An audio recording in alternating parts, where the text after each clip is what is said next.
Hello and welcome. Thanks for joining me today. My name is Jessup, and I'm a writer and a storyteller living in Edmonton, Alberta. Today I'm going to continue my series on the imagination muscle with part 4. In past episodes, we talked about training our imagination so that it could become stronger and more active.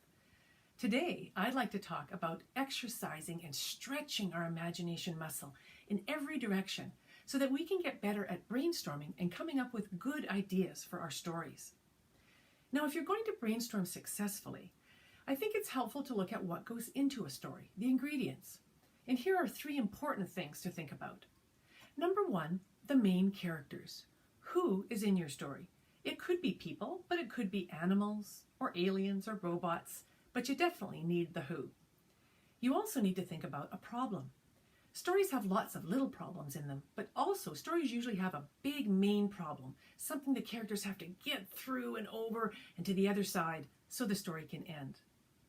And then, of course, you need a good setting. Where is the story going to happen? And often tied in with where is when. Perhaps your story you want to have happen in the past, or maybe it's going to happen in the future, or perhaps it's present day. All 3 work. But at any event, characters, problems, and settings are 3 good starting blocks for story creation.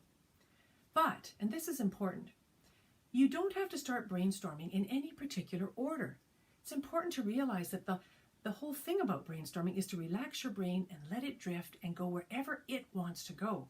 And your job is just to follow along as best you can. Now, when you're brainstorming and an idea pops up, it's helpful to be able to recognize what category that idea belongs in. And here's what I mean.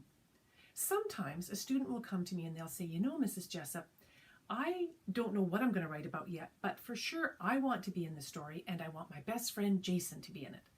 So then I say to them, great, you already know some main characters, you and Jason. Now maybe next you want to brainstorm what kind of trouble can you guys get into? And that's the direction you head. But other times, students will come to me and they'll say, Mrs. Jessup, I have no clue who's going to be in my story, but I know that I want to write about a bear attack, or about being trapped in a cave-in, or about a haunted house. And then I say, when I hear that word about, I know your brain is kicking up the problem first. So that's good to know. Now you've got a great problem. Who would you like to get tangled up in that problem, right? Who do you need for that story and that problem to play out? And that's the direction you brainstorm. And then we come to setting. And setting can also be a great way to brainstorm a story. In fact, if you've got a blank mind and you're having trouble, you can't think of any characters or any ideas, brainstorm is a wonderful way to start. Brainstorming with a setting. So think about places that you know. Maybe a place you've been to on holidays. Perhaps it's a place that you like to go to in your free time, like a basketball gym or a hockey rink, or the library, or the woods near your house. Maybe it's an interesting city you've learned about in school, right? Or a country. Maybe it's more of an adventure setting, something like a cave in the mountains, or a jungle, or outer space. But all of those settings are great. And once you can imagine a specific place in your mind, then ask yourself, what sorts of problems could happen in that setting? What could happen in a jungle? What kinds of problems or difficulties could happen in outer space or in a haunted house? So when you're trying to come up with a new story, characters, problem, and setting, 3 great ways to find ideas. But here's a key thing to remember. Not every idea works out. In fact, writers will tell you most of our ideas don't work out. But it's all part of the brainstorming process, so don't worry, don't panic. It's okay, just keep imagining, come up with lots of ideas. Some will be better than others, that's okay. Remember, after all, you really only need one good idea, something that inspires you to get the ball rolling and to create a story. And of course, like anything, the more you practice brainstorming, the better you will get at it. Definitely.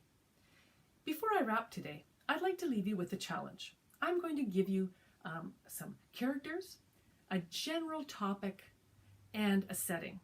And I want you to come up with a problem that would work for that.